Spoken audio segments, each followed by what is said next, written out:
assassin. What's going on, guys? Vinnicombe here, and I'm bringing you guys a brand new video on Assassin's Creed Mirage. My thoughts from the beginning of the game. And yeah, if you're ready to get into it, let's go. Then walk with me. So the idea behind today's video is just to give you my thoughts and how the game actually is after about 10 hours of playing. I haven't finished it, so I don't know everything there is, but I've learned the basic fundamentals of the game.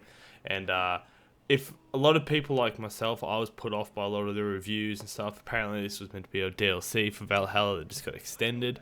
But I've been pretty surprised. That's why I wanted to do a video on it and educate some people, so we'll get into it. So I think the first thing, and is pretty important for all Assassin's Creed games, is where is it set? It's set in the 9th century Baghdad. So long time ago. It's still with the hidden ones. It takes place before Valhalla, if you guys have ever played that game. But it's pretty cool. One of the best things about Assassin's Creed growing up and stuff is learning about new cultures and new areas and stuff, like, you know, learning about the Renaissance in Italy, and where in Masyaf and stuff like that with the Crusader Wars and stuff. I really enjoyed that growing up. So it's been good to learn somewhere new and fresh that I've never really played with before.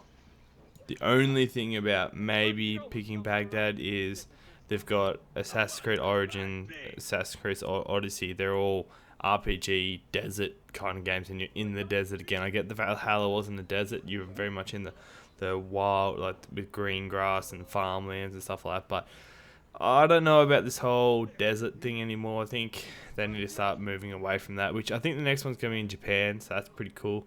But yeah, I think this is good, but start moving away from the desert stuff, because I want, you know, I like having the greenery and stuff. But the most important thing about this game is probably the combat and the stealth mechanics that they've brought back. A lot of people were worried that this was meant to be a DLC for Valhalla, and it got expanded upon all the interest that the character Basim, who you play in this, had in Valhalla. And I think they've done a pretty good job. I heard that they didn't have much time in development. Obviously, it was meant to be a DLC, and they turned into a full-fledged game. You can tell in parts that the development didn't go for too long, and like, if they had a lot more time, they could have done a lot better. But all things considered, I'm pretty happy with what they've given us. The combat feels good. It's back to the basics for sure, but it's not like if you go play Brotherhood now, it's great. Like, don't get me wrong, it's one of my favorite games ever, but it's just, counter kill. These new RPG games, there's a lot more drawn out fighting and tactical. This is that nice middle ground. You can still assassinate one shot. I hate that they took that away in the newer games, because that's part of it. You can take out large amounts of enemies by being stealthy, and you're an assassin, you should be able to do that. So I'm happy that they brought that back. One of the old features that they brought back in this was actually really cool. It was it's kind of like a wanted system from GTA. It has like 1 to 4, and you can in the old games you used to go around, you could pay like priests and like public talkers to like talk about other stuff to distract people from you being wanted, or you could tear down wanted signs. And the first time the game introduced me to tearing down the signs, it just took me straight back. And that's what I love when games do that. It can draw me back to, when I was a bit younger and played games and stuff. I really enjoyed that they did that, and they've done a couple little things like that in this game. They've modernized it, but it still has that old school feel to it.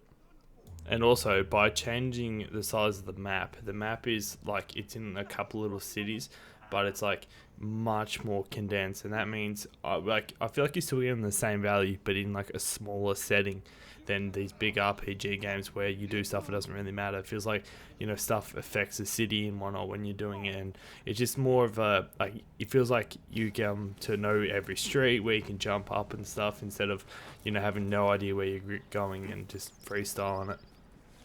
And yeah, I think the only other thing to touch on is the parkour, the climbing and stuff. It does feel a lot more like back to Revelations. Not as good as Unity, obviously. I don't think Assassin's Creed is ever going to hit that mark again of how good the parkour felt in that game. But I heard on launch it wasn't the greatest, and they've done some updates to help it. But when I'm playing it for the first time, it actually feels pretty smooth, pretty nice to run around and stuff. people, it's been the joke of parkour, but in Assassin's Creed, you kind of need that.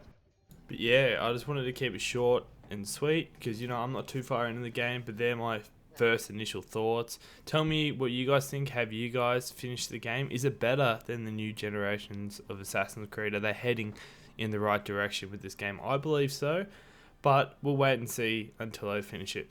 If you guys like the video, please leave a like and comment, and make sure you subscribe. And I'll probably be doing some more Assassin's Creed content, so if you're excited for that, please stick around, and have a nice day.